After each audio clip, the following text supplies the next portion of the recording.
예, 수업 시작하도록 하겠습니다. 예, 안녕하십니까? 예, 안녕하세요. 예, 오랜만에 뵙겠습니다. 이제 이순환 이제 그 모의고사 시즌이 다가왔고요. 여러분들 아시다시피 법무사는 이순환, 삼순환이 가장 중요한 것 같습니다. 왜냐면 이제 쓰는 연습도 많이 하셔야 하지만 또 그 주요 문제 위주로 시험이 나가기 때문에 반드시 여러분들이 꼭 보셔야 할 문제들로만 출제를 하고 있습니다. 일단은 앞으로 이제 어떻게 진행할 생각이냐면요. 일단 이순환은 작년에도 그랬다시피 이순환의 그 집중적으로 할 내용은 3년간 판례입니다, 여러분들.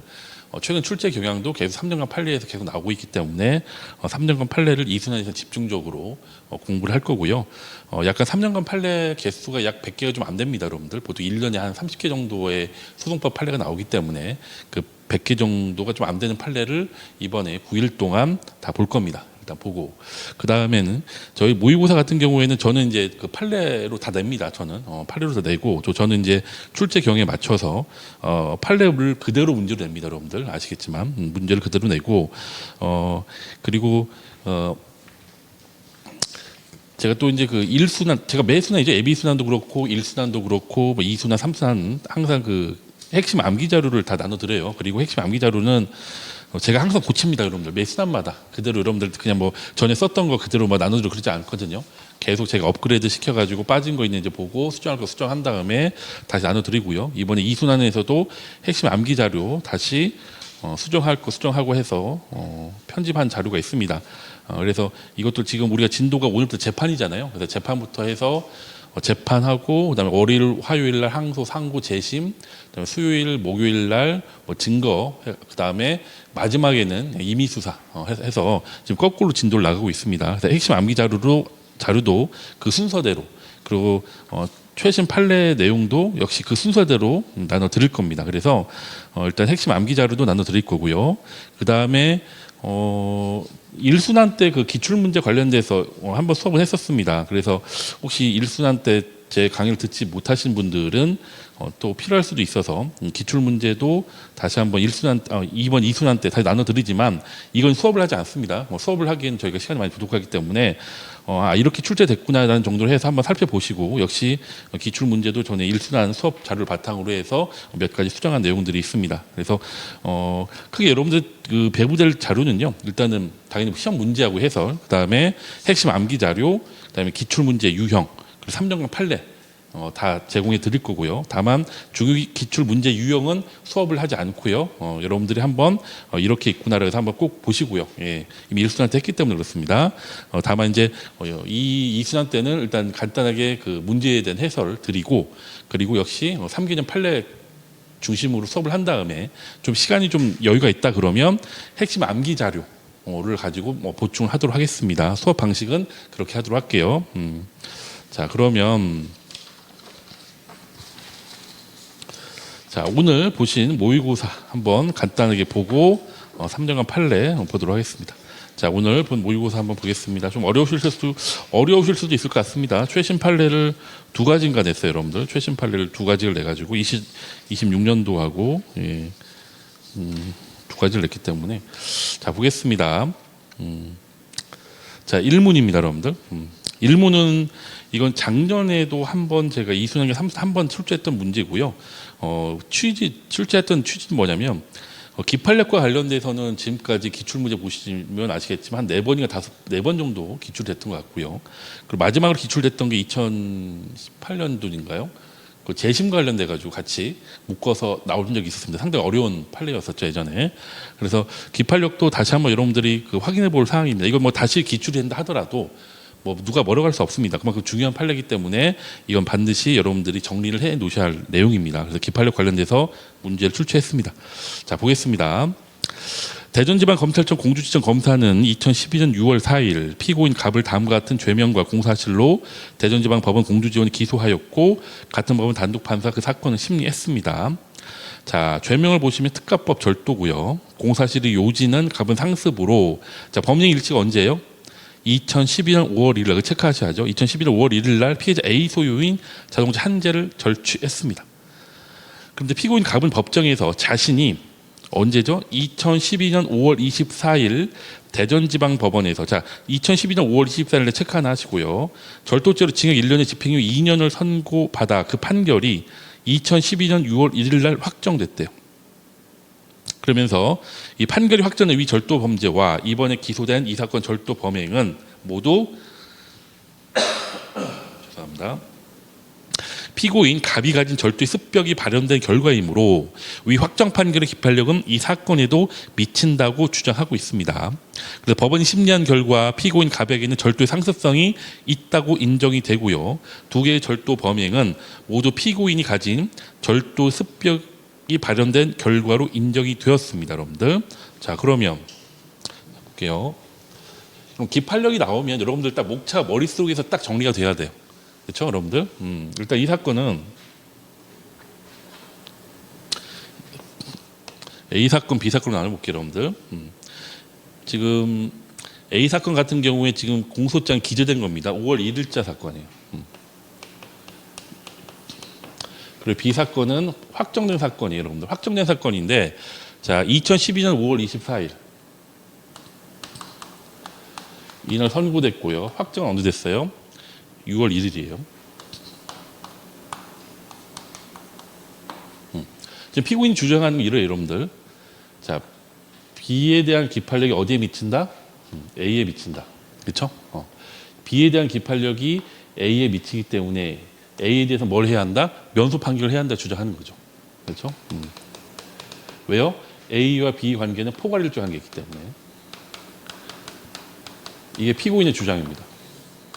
근데 우리는 이미 알고 있어요, 여러분들. 자, 다시 한번 생각해 보세요, 여러분들. 옛날 전원합의체 판례 하면 기억나시죠, 여러분들? 전원합의체 판례가 어떤 판례였냐면, 자, B1, B2, B3, 자, A. 자, B1, B2, B3, A가 사실은 포괄일조예요.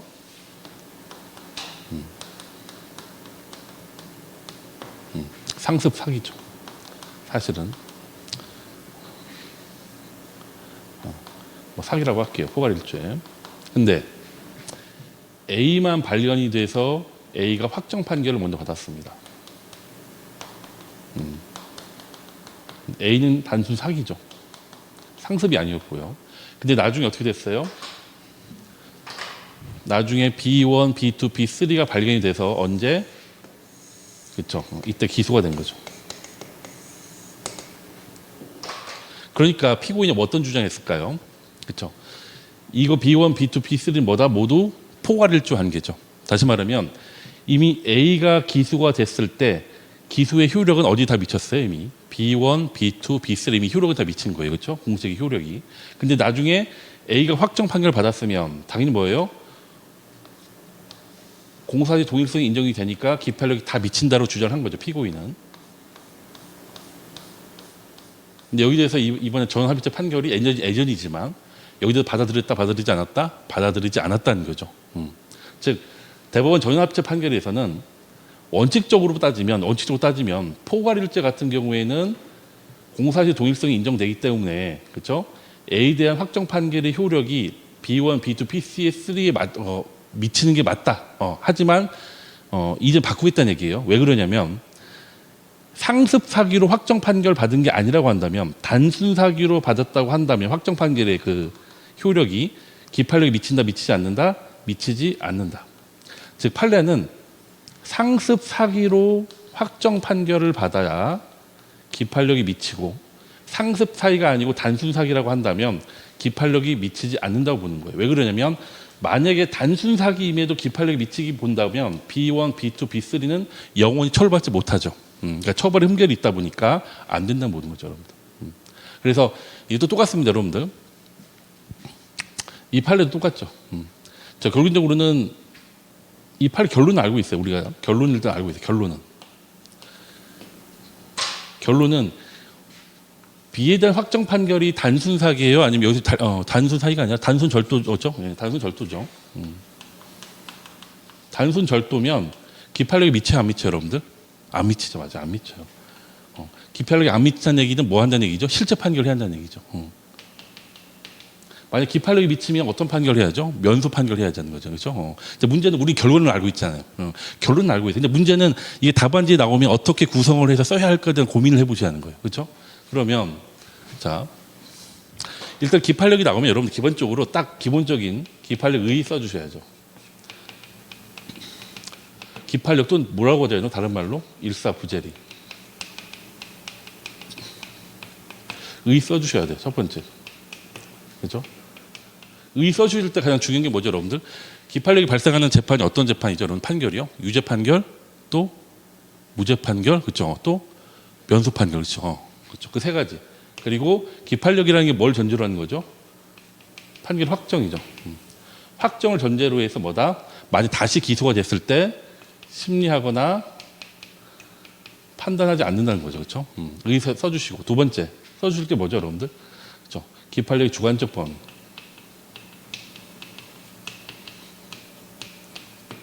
기판력 주관적 범위는 어디에 미치죠, 여러분들? 공소 제기된 피고인에 대해서 미치죠. 근거 조문은요, 여러분들? 그렇죠, 248조. 그렇죠, 여러분들 맞습니다. 세 번째, 시적 범위죠.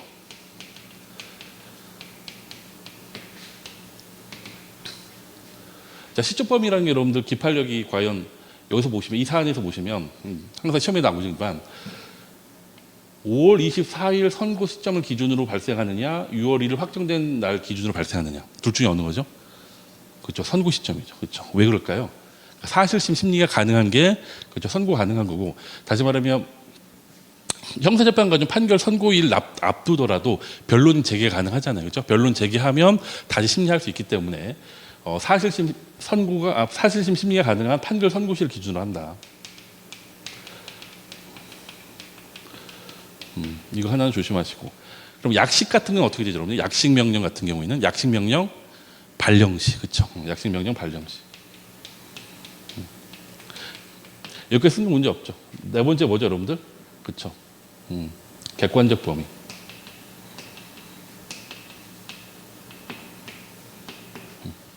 객관적 범위 관련돼서는 이거 지울게요, 여러분들. 예. 현실적 심판 대상뿐만 아니라 뭐에도 그렇죠? 잠재적 심판 대상까지도 미친다. 다만 그 기준은 뭐다? 동일성이죠, 그렇죠? 이 동일성과 관련돼서는 우리가 어디서 봤었냐면 공소장 변경에서 봤었습니다. 기억하실 겁니다. 그러니까 공소장 변경에 관련된 학설을 그대로 따오시면 돼요. 어렵지 않죠. 그래서 뭐 구성요건 공통설, 뭐 소인 공통설, 뭐 죄질 공통 쭉 있지만 우리는 중요한 게 판례죠, 여러분들. 판례는 뭐죠, 여러분들? 그렇죠, 맞습니다. 기본적 사실 동일설에다 뭘 고려하고 있죠, 여러분들? 규범적 요소, 그렇죠? 키워드, 규범적 요소.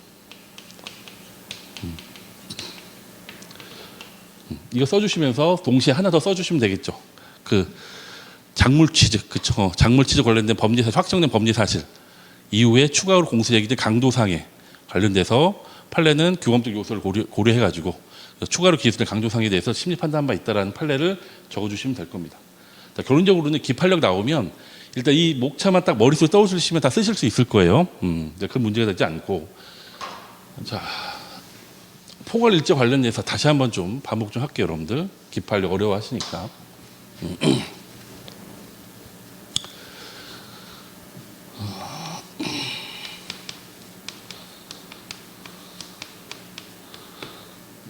한 포괄일제 나오면요. 포괄일제 다시 말하면 자,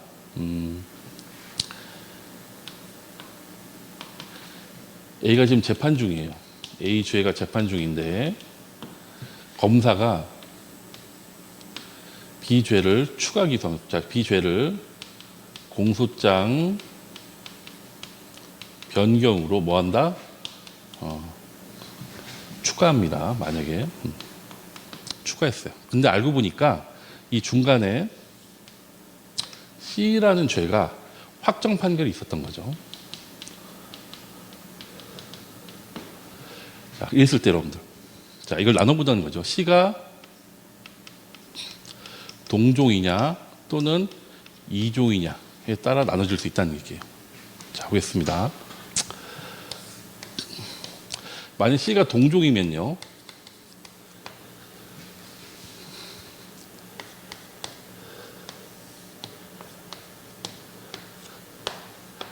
C가 동종이면 어떻게 돼요, 여러분들? 이거 A가 B가 분리가 될까요? 분리가 안 될까요? 분리가 되죠. 왜냐면 C가 동종이니까. C가 동종이라는 얘기는 뭐죠, 여러분들? A와 동일성이 있다는 거죠. 동일성이 있기 때문에 기팔력이 어떻게 된다? 이렇게 미쳐요, 여러분들. 기팔력이. 기팔력이 미치니까 기팔력이 미치는 부분하고 기팔력이 미치지 않는 부분이 어떻게 돼요? 나눠지죠. 분리돼요. 그래서 뭐가 된다? 분리된다. 그래서 실제법적으로 A와 B는 별개 분리되는 거니까 뭐다, 여러분들? 경합범 관계예요. 그러니까 이해 가셨죠? 그리고 소송법적으로는 분리되니까 뭐다? 각각 주문을 별개로 선고해야 하는 거죠.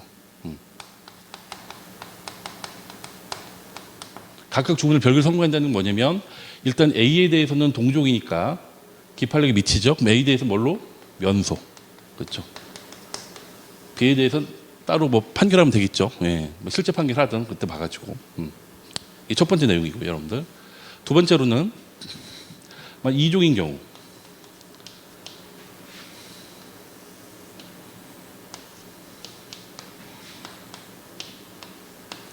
C가 만약 이종이다. 자, 이종인 경우에는 A하고 동일성이 있어요, 없어요? 없죠.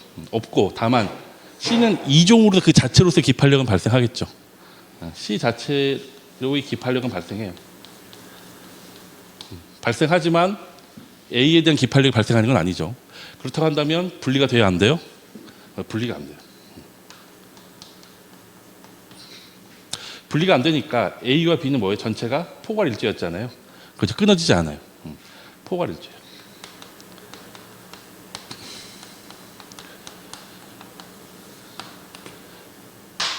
이것을 하나 조심할 점은 뭐냐면, 자, 범죄 행위의 종료 시점 포괄일제 마지막에 끝날 때죠.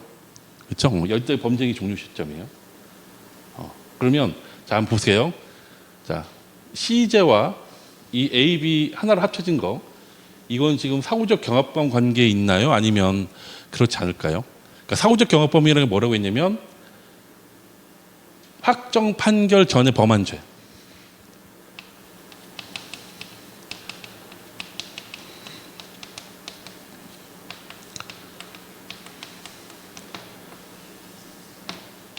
확정 판결 전에 범한 죄여야 돼요. 사후적 경합범은요. 좀 이따 다시 설명드릴게요, 여러분들. 근데 확정 판결 전에 범한 죄가 아니라 이미 확정 판결 이후에 범한 죄가 돼버려요. 왜? 끊어지지 않으니까. 분리가 안 되니까 전체적으로 이 시점이 끝나버리는 거니까. 그렇죠? 결국엔 뭐다? 이거는 확정 판결 전에 범한 죄가 아니라 확정 판결 이후에 범한 죄가 돼버려요. 다시 말하면 지금 A, B와 C의 관계는 뭐다? 사후적 경합범이 아니에요.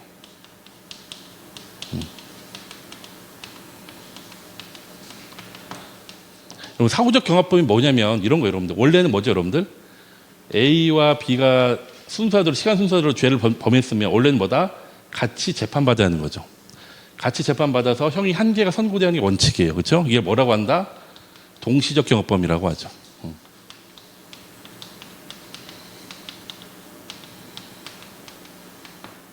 근데 여러분들 어떻게 A가 먼저 재판받은 거죠? A가 먼저 재판받았어요. 재판받아서 어디 확정이 됐습니다. 자, 그럼 생각해 보세요. A가 먼저 재판받아 확정됐어요. 그럼 B 죄는 확정 후에 범한 죄예요? 확정 전에 범한 죄예요? 확정 전에 범한 거잖아요. 그렇죠? 확정 전에 범한 죄예요. 다시 말하면 A와 B 죄는 무슨 관계예요? 사후적 경합범의 관계인 거예요. 그래서 사후적 경합범은 그거예요, 여러분들. 원래는 동시 재판 받아서 한 개 형이 선고돼야 하는데 시간적 차이를 두고 판결을 받다 보면 결국엔 주문이 두 개가 되는 거고 전과가 두 개가 되는 거잖아요. 그리고 형도 아무래도 한 개 받는 것보다 두 개 나눠서 받는 게 더 무거울 수 있는 거예요. 그래서 39조에서 사후적 경합범 경우는 어떻게 한다? 형을 감경하거나 면제할 수 있다는 조항을 주는 거죠. 39조에서. 자, 그러면 이제 포괄일제가 지금 분리되냐 분리되지 않느냐는 여기까지 보시면 되고, 그러면 자, 이거 하나 해결해 볼게요, 여러분들.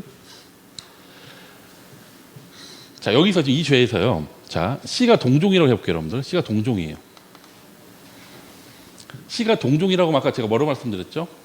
A와 B는 분리된다고 말씀드렸어요. A와 B는 분리가 돼요.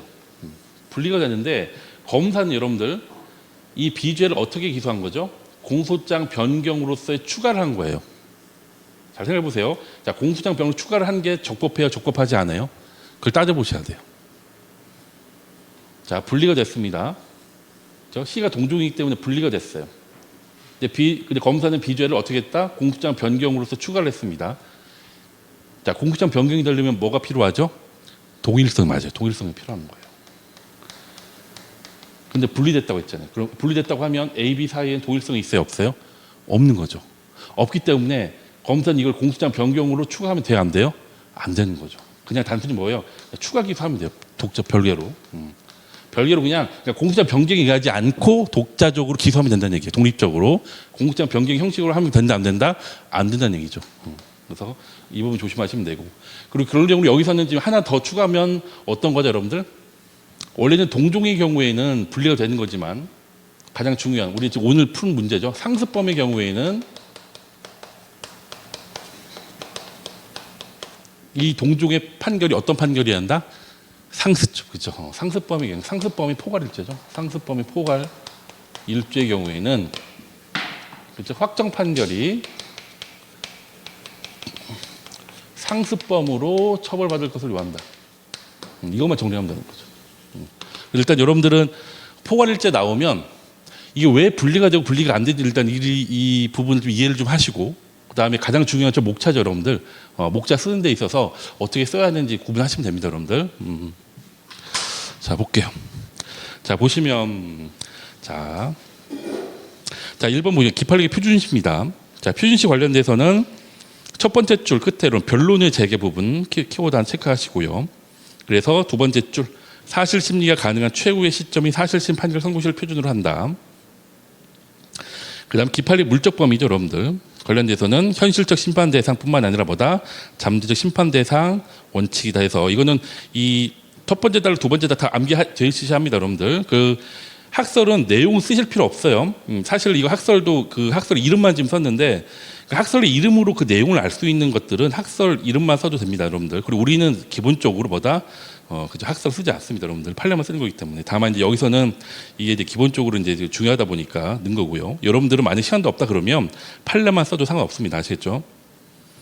그다음에 1-2문입니다, 여러분들. 근거 판례 관련돼서 피고인이 어떤 판결을 해야 하는가? 자, 기판력이 미치지 않기 때문에 실체 판결을 해야 합니다, 그렇죠? 넘어가겠습니다.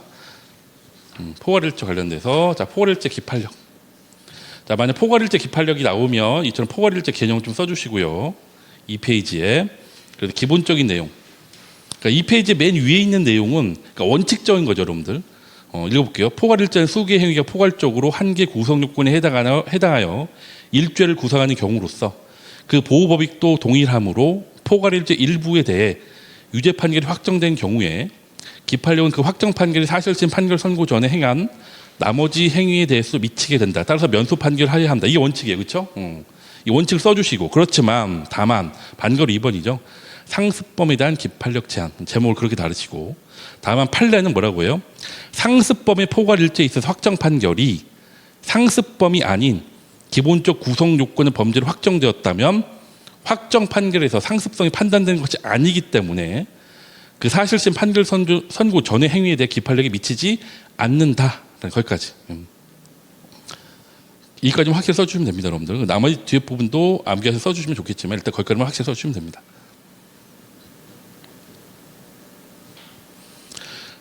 그리고 여러분 추가로 여러분들 이 전원비대 다소견인데 여기에 대한 비판이 어떤 점이 있을까요, 여러분들? 그 반대 의견에서 했었던 건 두 가지가 있었습니다, 여러분들. 첫 번째로는 여러분 공소 불가분의 원칙 한번 생각해 보세요, 여러분들. 이게 포괄일죄였잖아요. 처음에 공소 제기할 때는 나머지에도 공소 제기 효력이 다 미쳤었던 거잖아요. 근데 기판력에서는 미치지 않는다고 결론을 바꿔버린 거죠. 다시 말하면 공소 제기할 때는 공소 불가분의 원칙에 의해서 공소 제기 효력이 다 인정하면서 이게 상습범으로 확정 판결을 받은 게 아니라면 기판력이 미치지 않는다는 거예요. 그래서 다수 의견과 판례 그 반대 의견 중 하나의 비판이 공소 불가분의 원칙에 반한다. 그 부분 하나 이해하시면 되고, 두 번째로는 우리가 여러분들 그 기판력 포괄일죄 기판력 따질 때 확정 판결이 있었냐 없었냐만 가지고 따지는 거잖아요, 그렇죠? 근데 대법원 다수 의견은 뭘 가지고 따지냐면 상습법이냐 상습법이 아니냐. 다시 말하면 죄명을 기준으로 판단했다는 얘기예요. 그래서 그 부분에도 비판이 있다는 거 두 가지 정도만 기억하시면 될 것 같습니다. 그래서 기판력 관련돼서는 그 정도 일단은 이해하시면 되고요. 그 다음에 이문 보겠습니다. 이문은 이제 25년도 작년 6월 12일 날 판결인데 너무 간단해서 사실 낼까 말까 하다가 그래도 불이익 관련해서 한번 보실 필요가 있어서 냈습니다. 자, 보겠습니다. 자, 1심은 스토킹 범죄 처벌 등에 관한 법률 위반의 공사실을 유죄로 인정하면서 피고인에 대하여 징역 6월에 집행유예 2년의 형을 선고하였고, 이에 대하여 피고인만이 항소하였는데 항소심은 검사의 공소장 변경 신청을 허가하였음을 이유로 직권으로 1심 판결을 파기하고 변경된 공사실을 모두 유죄로 인정하면서 피고인에 대하여 제1심과 동일한 형을 선고함과 동시에 새로 보호관찰을 명하였다. 여러분들 여기서 핵심은 그거예요. 여러분들 두 번째 줄에 자, 공소장 변경 신청 허가하면서 1심을 파기한 겁니다.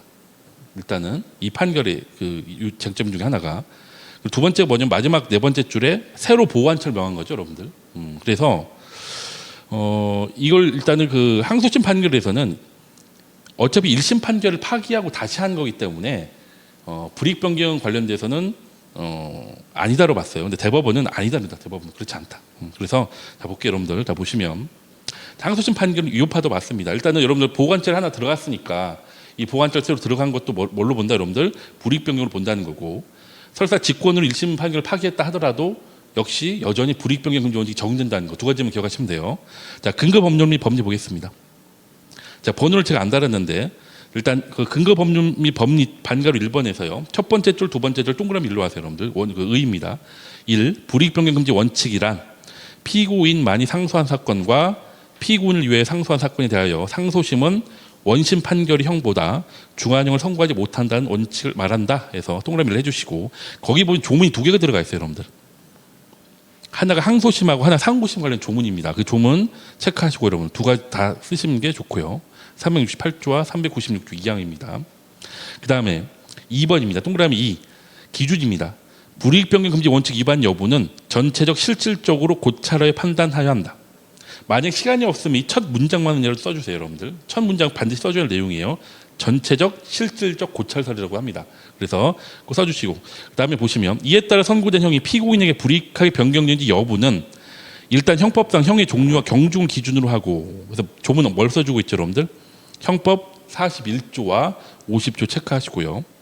병과형이나 부과형, 집행유예, 노역장 유치 기간 등 주문 전체를 고려하여 피고인에게 실질적으로 불이익한 여부를 판단해야 한다. 거기까지 1, 2번이 우리가 불이익 변경 금지 원칙 사례가 나오잖아요. 반드시 써야 할 내용이에요. 1, 2번은요. 반드시 암기할 내용이고, 그다음 3번. 이게 3번이 이 최신 판례에 나왔던 법리 중에 하나예요. 또 3번입니다. 피고인만이 항소한 항소심에서 공소장 변경에 의하여 공사실이 추가, 철회, 변경된 경우에도 형의 불이익 변경은 허용되지 않는다. 이게 세 번째입니다. 그래서 여러분 1, 2, 3을 그냥 하나로 암기하세요. 세트로 여러분들. 어차피 이거 최근 판례니까. 결론은 뭐죠, 여러분들? 동일한 형 선고하면서 새로 보호관찰 명했다. 그러면 이것도 불이익 변경 금지 원칙에 반한다는 겁니다. 잘못이 있다. 판결에 영향을 미친 잘못이 있다라고 해서 항소 이유 또 상고 이유가 되죠. 근데 이런 말인 게 불이익 변경 금지 원칙에 반해가지고 형이 확정이 됐다. 그때는 어떤 구제 수단을 사용할까요? 그때는 법령 위반이 되겠죠. 불이익 변경 금지 원칙. 그래서 이때는 뭘로 하시면 되나? 비상상고로 가시면 됩니다, 여러분들. 그래서 만약에 형이 확정이 됐다 그러면 비상상고를 일단 고민해 보시면 되고요. 그 다음에 3페이지 넘어가겠습니다. 3페이지는 2024년도에 기출 아니죠. 나왔던 판례인데요. 자, 보겠습니다. 3문입니다. 1심은 공소가 제기된 A의 공사실과 B 공사실 모두를 유죄로 인정하면서 피고인에 대하여 무기징역을 선고하였고, 이에 대해 피고인이 사실오인 법리오의 양형부당을 이유로 항소하였다. 항소심은 사실오인 법리오의 주장을 배척하는 한편 1심의 형이 너무 무거워 부당하다고 보아 양형부당 항소 이유를 받아들여 1심 판결을 파기한 후 공소 제기된 범죄 사실 전부를 유죄로 인정하면서 징역 5년을 선고하였다. 자, 이게 지금 여러분들 양형부당만 받아들였죠. 유죄는 그대로 됐고요. 5년 선고된 거예요. 이때 피고인이 상고했습니다. 상고심은 A의 공소 사실에 대해서는 심리 미진 또는 증거 판단 잘못하여 사실을 인정한 위법이 있음을 이유로 하고, B에 대해서는 역시 법리 오해 및 체능 법칙을 어기고 심리 미진 위법이 있음을 이유로 전부 무죄 취지로 파기하면서 환송했습니다. 그렇죠? 근데 마지막입니다. 환송 항소심이죠. 1차 상고심 판결의 취지에 따라 A의 공소 사실의 점에 대해서는 무죄를 선고했는데 B 공소 사실에 대해서는요. 자, 밑줄입니다. 새로운 증거 없이 다시 유죄로 판단하면서 3년을 선고했습니다. 자, 여러분 이건 어떤 거예요? 딱 보시면 아시겠지만 파기 판결의 구속력에 대한 문제구나라는 걸 아실 수 있을 거예요. 그래서 오랜만에 24년도죠. 그때 파기 판결의 구속력에 대한 판례가 나와서, 참고로 이 판례는 옛날 그 군형법 관련된 판례고요. 다만 제가 이걸 지금 우리 법에 맞춰가지고 약간 좀 바꾼 겁니다. A 범죄 사실, 그렇죠? B 공사실이라고 할게요, 여러분 정확하게. 범죄 사실은 나중에 형이 확정됐을 경우에 A 공소 사실, B 공소 사실이죠. 자, 1심에서 유죄가 나왔죠, 유죄. 2심에서 역시 유죄예요. 그렇죠? 다만 양형부당만 받아줬죠. 근데 3심에서 뭐라고 했죠? A, B 모두 무죄 취지, 그죠? 무죄 취지로 파기환송했습니다. 파기환송해서 다시 올라갔죠. 올라갔는데 어떻게 했어요, 여러분들? A에 대해서는 무죄, B에 대해서는 유죄. 이 부분인 거죠. 분명히 대법원에서는 B도 무죄라고 했어요. 그런데 항소심에서는 그렇죠. 깡다귀 있게 난 그대로 유죄라고 한 거죠. 자, 그렇다고 한다면 이거는 뭐다? 파기 판결의 구속력에 관련된 문제다. 다시 말하면 파기 판결의 구속력이라는 게 여러분 일단은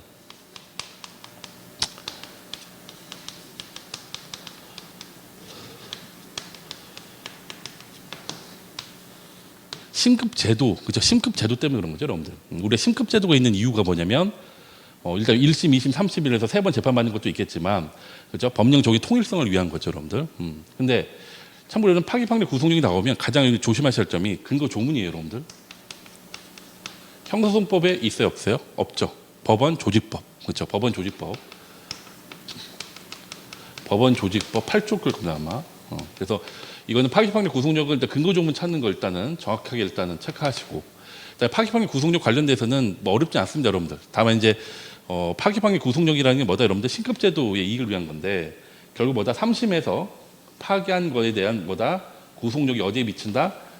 그렇죠. 하급심에 미친다는 얘기, 하급심에 다 미친다는 얘기죠. 2심, 2심, 1심. 그래서 그 파기판결 구속력 의 써주시고, 그럼 파기판결 관련 범위에 관련돼서 당연히 하급심에도 그 효력이 미치지만 자기 자신에도 미치느냐 논의가 있죠. 무슨 얘기냐면 나중에 2심에서 그렇죠? 2심에서 A 무죄, B 유죄 해가지고 했는데 다시 상고 들어왔다.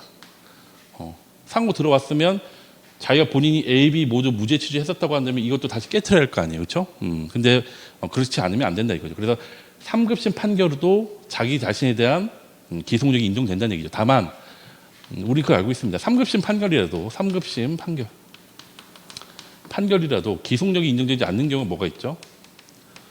보통 두 가지가 있습니다. 그렇죠? 법령이 변경되거나 아니면 정합의체로 판례를 바꿀 때죠. 그렇죠? 이건 3심 얘기하는 겁니다. 그리고 가장 중요한 게 이 시험에서처럼 3심에서 2심으로 내려갔는데 2심에서 만약에 그대로 만약에 그 취지에 따르지 않고 자기들의 평가한 대로 많이 바꿨다고 한다면 그게 정당하려면 뭐가 필요하죠, 여러분들? 그렇죠? 새로운 증거가 제출이 돼서 사실관계 변동이 필요해요. 그렇죠? 그래야 본인들이 3심에 그죠? 취지에 반한 판결이 정당한지를 설명할 수 있는 거니까. 근데 이 판례 같은 경우에는 문제도 나와 있지만 새로운 증거가 있었어요, 없었어요? 새로운 증거 제출이 없었어요. 새로운 증거 제출이 없었다는 얘기는 뭐냐면 사실관계 변동도 없었죠. 그럼에도 불구하고 그대로 했다. 그래서 이 경우는 뭐다? 파기 판결 구속력에 반한다는 겁니다, 여러분들.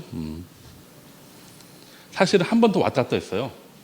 유죄해제자 다시 깨졌잖아요. 깨졌다가 또 돌아갔다가 또 여기서 따르지 않고 또 한 걸 또 올라왔던 건데 제가 문제할 때는 이게 지금 한 번으로만 했습니다. 자, 보시면 자 3-1문입니다. 1차 환송 후 원심의 선고는 적법 판가입니다. 자, 원심 선고 적법 여부 보시면 일단은 위법하다고 봐야겠죠. 자, 보시겠습니다. 근거 범주가 법리입니다. 자, 법원 조치법 8조 체크하시고요. 근거 조문입니다. 그래서 그 근거 조문 그대로 뺏기시면 됩니다. 그 다음에 밑줄 친 거 볼게요. 자, 법률심을 원칙으로 하는 상고심도 형사동법 제 383조. 자, 383조가 뭐냐면 그 상고 이유, 그렇죠? 상고 이유 네 가지 그 관련된 조문이고요. 또는 384조. 384조가 뭐냐면 직권 심판에 관련된 조문입니다, 여러분들. 그러니까 383조나 384조에 의하여 사실 인정에 관한 원심 판결의 당부에 관하여 제한적으로 개입할 수 있는 것이므로 무슨 얘기냐면 여러분 조문 383조 보시면 아시겠지만 사형 무기 10년 이상에 해당하는 사건에 관련돼서는 중대한 사실 오인, 그렇죠? 판결에 영향을 미친 중대한 사실 오인은 대법원이 심리할 수 있잖아요, 제한적으로. 그런 의미예요. 조리상 상고심 판결의 파기 이유가 된 사실상의 판단도 기속력을 가진다. 이 표현이 왜 나왔냐면 여러분들 상고심 원칙적으로 법률심이죠, 여러분들. 그러니까 상고심이고 법률심이다 보니까 야 그러면 상고심에서 파기 판결이 사실상 판단을 파기 판결하더라도 그게 과연 기속력이 미치겠냐 이거예요. 그렇죠? 하지만 미친다는 얘기예요. 그 조문 383조, 384조 관련된 써주시고 조리상이라는 분 동그라미 치시고 여러분들 조리상입니다. 핵심 키워드. 하지만 다 기속되지 않는 경우가 있죠. 자, 보시면 새로운 증거가 제시되어 기속적 판단의 기초가 된 증거관계 변동, 또 다른 말로 뭘로 바꿀 수 있어요, 여러분들? 사실관계 변동, 그렇죠? 생기지 아니하는 한 그 판단이 기속이 됩니다. 그래서 이 사건 같은 경우에는 파기 판결의 기속력에 관한 법리를 위반한 뭐가 있다? 위법이 있다. 그렇게 정리하시면 됩니다. 밑줄 친 것만 암기하셔도 충분합니다. 다음 2번 문제 볼게요. 만약 유죄로 판단한 형의 선고가 확정된 경우 구제 수단은 무엇이며 이에 대한 법원의 조치는 물어보고 있습니다, 여러분들. 이게 사실은 이 판례 자체가 여러분들 그 근거 판례 3-1문의 근거 판례 보시면 2022-5예요. 이게 비상상고로 들어온 판례예요, 여러분들. 이게 확정됐던 겁니다. 확정돼서 비상상고로 들어왔던 사건이고 왜 그러냐면 지금 파기 판결 기속력에 관한 조문 위반한 거잖아요, 여러분들. 법원 조치 8조. 그래서 법령 위반으로 해서 비상상고로 들었던 사건입니다. 일단 그 부분 체크하시고 넘어오셔서 해설 보겠습니다. 4페이지입니다. 4페이지 보시면 일단 3-2문 관련돼서 구제 수단은 비상상고고요. 확정됐기 때문에. 그다음에 비상상고 나오면 여러분들 여기 나온 것처럼 한 3가지 정도만 일단 써주시면 되는데 비상상고는 여러분 다행히 뭐냐면 그 조문을 그대로 뺏겨도 상관없어요. 그러니까 비상상고에 대해서 너무 부담 갖지 마세요, 여러분들. 비상상고에 대해서는 그대로 쓰시면 되는데 다만 조문이 안 나오니까 하나 뭐냐면 제가 밑줄 친 거예요, 여러분들. 이 부분 판례 내용인데 보겠습니다. 자, 법령이 위반한 것이라는 게 뭐냐? 확정 판결에서 인정한 사실을 변경하지 아니하고 이를 전제로 한 실체법 적용에 관한 위법 또는 그 사건이 있어서의 절차법적 위배가 있음을 뜻한다. 이 표현 암기하십시오, 여러분들. 아시겠죠? 이 표현 정도는. 그래서 여러분들 그 비상상고 쟁점 중에 하나 그거 있었잖아요, 여러분들. 사실 오인으로 인한 법령 위반이 비상상고 이유가 될 수 있느냐 관련된 쟁점 중에 그 판례가 이를 설치하고 있어요. 설치하면서 결론적으로 뭐다? 사실 오인으로 인한 법령 위반이 비상상고 이유가 된다 안 된다? 안 된다고 보고 있습니다. 그렇기 때문에 이 판례를 암기는 꼭 해주시고 그 다음 볼게요.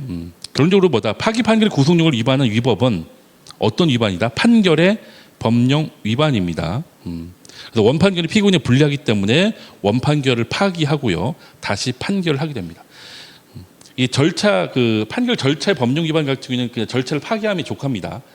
어차피 피고인에게 효력을 미치지 않지만 이처럼 판결 내용의 법령 위반은 더구나 피고인에 불리한 내용이잖아요, 그렇죠? 그렇기 때문에 파기합니다. 그 경우에만 피고인의 효력이 미쳐요. 그래서 주문은 제가 일부러 써놨습니다. 주문은 만약 이게 파기된다면 원심 판결을 파기한다. 피고인은 무죄라고 될 겁니다. 그 다음에 3-3번입니다. 3-3번 보시면 만약 피고인이 재판 과정에서 자수를 주장하였으나 법원이 이를 판단하지 않은 경우죠. 여러분들. 어떤 거죠? 지금 어떤 내용을 묻고 있죠, 여러분들? 소송 관계인 주장에 대한 판단 기억하시죠? 자, 300 조문 볼게요, 여러분들. 300 몇 조죠? 326조인가요? 조문 좀 찾아볼게요. 323조입니다. 323조에 1항하고 2항이죠, 여러분들. 그 중에 2항이죠, 여러분들. 2항 보시면 법률상 범죄의 성립을 조각하는 이유, 형의 가중 감면에 이유되는 사실의 진술이 있을 때에는 이에 대한 판단을 명시해야 한다고 되어 있습니다. 여기에서도 판례가 그러니까 법률상 범죄 성립을 조각한다는 것은 구성요건 해당성을 조각하는 경우도 있을 수 있잖아요. 그렇죠? 위법성 조각도 있고 책임 조각도 있는데 판례는 뭐라고 하냐면 구성요건 해당성을 조각하는 건 포함되지 않는다고 보죠. 그래서 위법성 조각 사유나 책임 조각 사유만 얘기합니다. 왜 그럴까요? 다시 말하면 저는 범죄를 저지르지 않았습니다라는, 다시 말하면 전 그 당시에 범죄 당시에 다른 곳에 있었습니다라는 알리바이 주장을 했을 때, 그렇죠? 그 알리바이 주장에 대한 법원이 판단한다 안 한다? 안 한다는 얘기예요.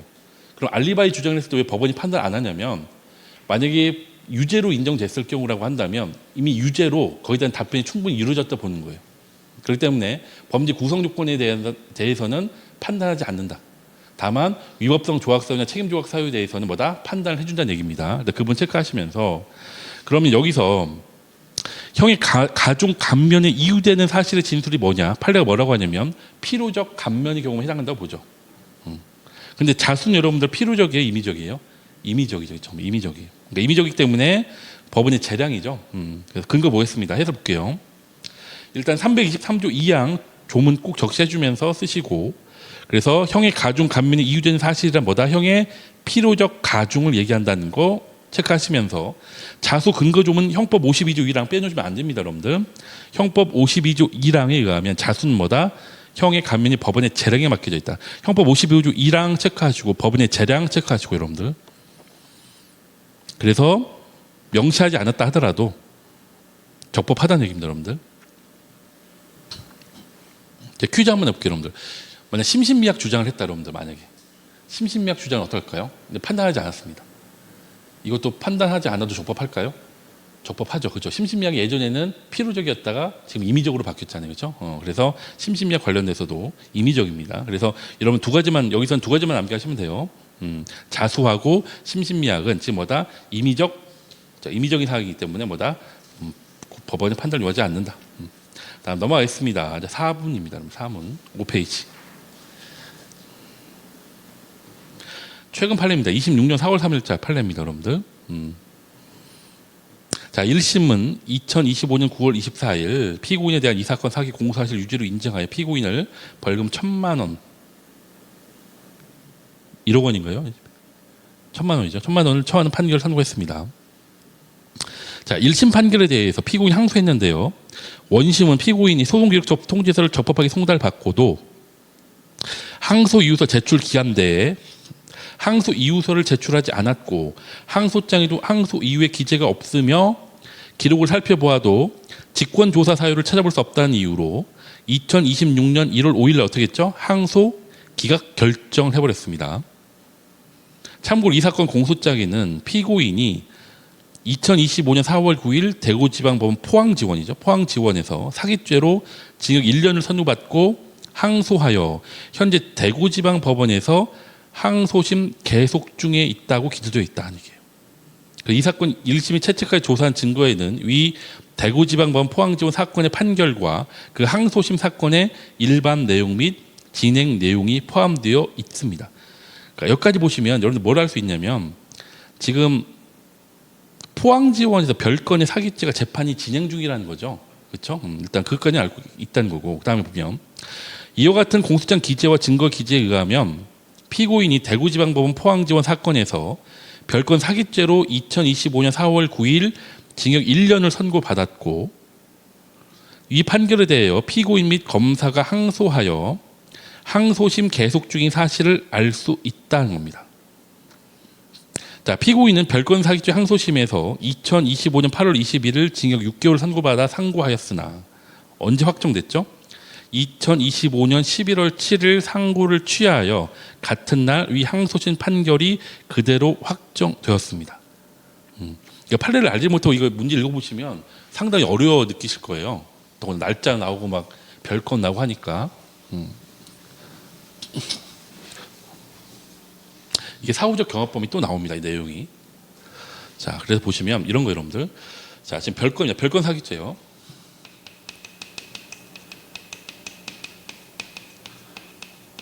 별건 사기죄가 2025년 11월 7일입니다.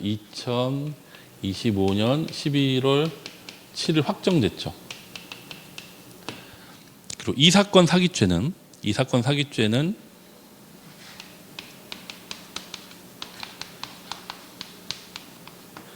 2026년 1월 5일 항소 기각이 됐습니다.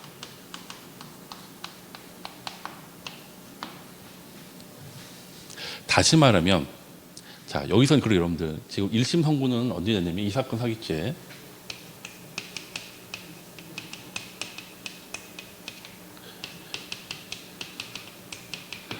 1심 선고는 2025년 9월 24일이에요. 25년 9월 24일.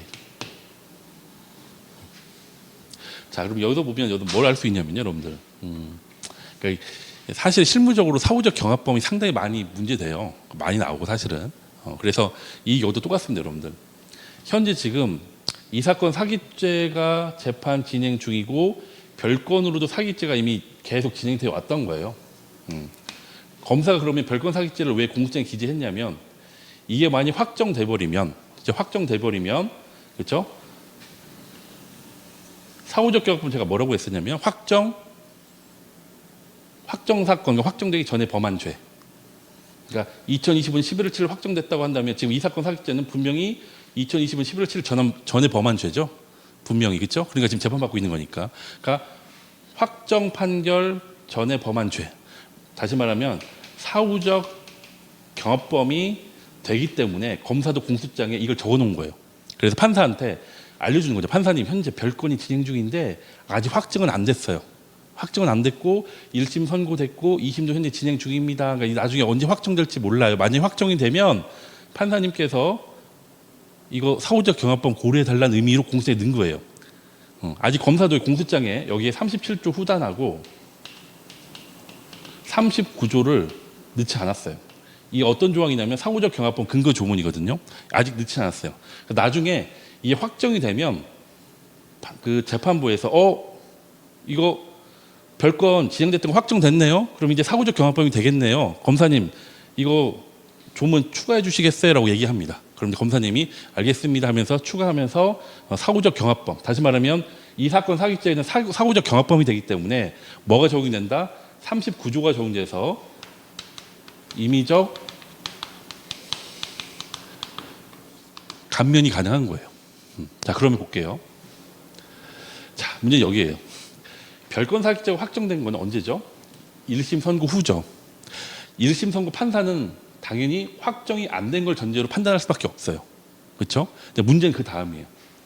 자, 항소심으로 올라왔는데 항소심에서는 그냥 항소 기각을 해버렸어요. 무슨 얘기냐면 항소심에서는 직권으로 조사했다고 한다면 이거 별건 사기죄가 확정이 됐네라고 했을 거예요. 확정이 된다는 걸 알아봐가지고 그러면 어떻게 하죠? 항소 기각하면 안 되고 항소심을 열었어야 하는 거예요. 항소심을 열어서 이거 지금 사후적 경합범위라는 것에 대해서 조사한 다음에 조문에 넣어서 이걸 판단했었어야 하는 거예요. 근데 항소심에서는 단순히 뭐예요? 항소유서 제출 안 했기 때문에, 그렇죠? 항소장에도 항소장에도 그 항소유에 대한 기재가 없으니까 그냥 항소 기각 결정해버린 거예요. 그러니까 직권조사 사유에 관련돼서 판단을 안 한 거죠. 이 문제가 있다는 판례 여러분들. 그러면 우리가 좀 기억해야 할 게 직권조사가 있고 직권심판이 있어요, 여러분들. 조문을 한번 볼게요, 여러분들. 어디를 보시냐면 361조의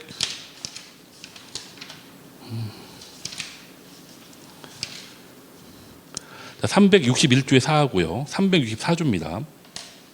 자, 361조의 4를 보세요, 여러분들. 자, 361조의 4 보면 이렇게 되어 있어요. 1항입니다.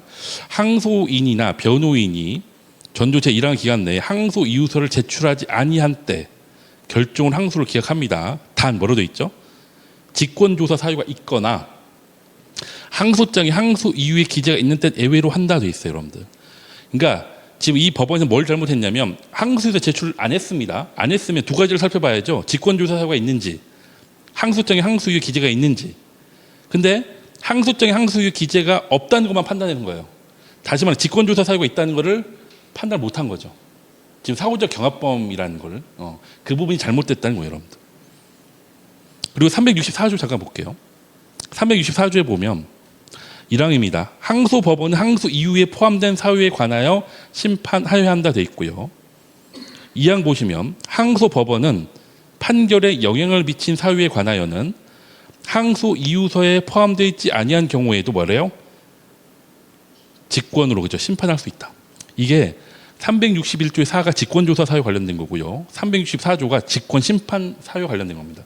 이게 일단 두 개는 구분이 되는데 판례는 잘 구분을 안 하고 있어요.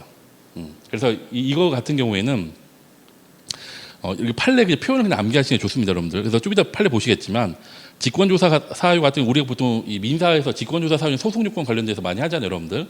그렇게 일단 이해는 하시되 법령 해석이나 법령 종이 관련된 걸 직권조사 사유로 하고 있습니다. 우리 형사소송법에서는. 그리고 직권심판하고 차이점은 뭐냐면 두 가지입니다, 여러분들. 일단 직권조사 사유는 의무적이에요, 여러분들. 직권조사 사유가 있으면 의무적으로 조사해야 돼요. 하지만 직권심판은 반드시 의무적인 건 아니에요. 조문 보시면 아시겠지만 심판할 수 있다? 이해가시겠죠? 재량적이에요. 두 번째 차이가 뭐가 있냐면 직권조사 사유는 판결에 영향을 미쳤냐 안 미쳤냐 상관이 없어요. 조사해야 돼요. 하지만 직권심판은 판결에 영향을 미친 사유가 있을 때 하는 거예요. 그래서 이 차이가 두 가지가 있다는 것 정도만 기억하시면 됩니다. 자, 그러면 볼게요. 자, 해설 보겠습니다. 적법 여부입니다. 일단 적법 여부는 위법합니다. 왜 위법하냐? 근거 보시면 밑줄 친구 읽어보겠습니다.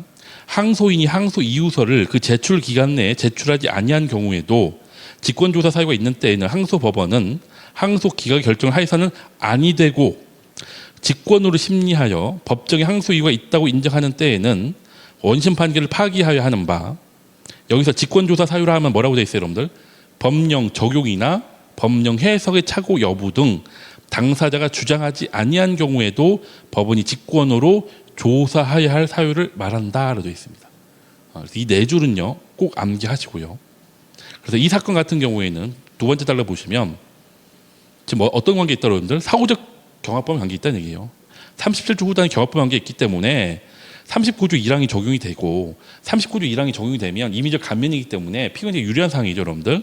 그래서 사후적으로 직권조사 사유가 발생했다고 보아야 한다. 마지막 세 줄이요. 따라서 이와 같은 피고인이 해당 사건에 대하여 적법한 기간 내에 항소 이유서를 제출하지 않았다 하더라도 6페이지입니다. 항소심 법원은 형사소송법 361조의 4 제1항 단서, 이거 직권조사 사유 관련된 조문이잖아요. 근데 또 뭘 집어넣냐면 364조 2항 뭐였죠, 여러분들? 이거 직권심판, 이 조문도 같이 집어넣은 거예요, 여러분들.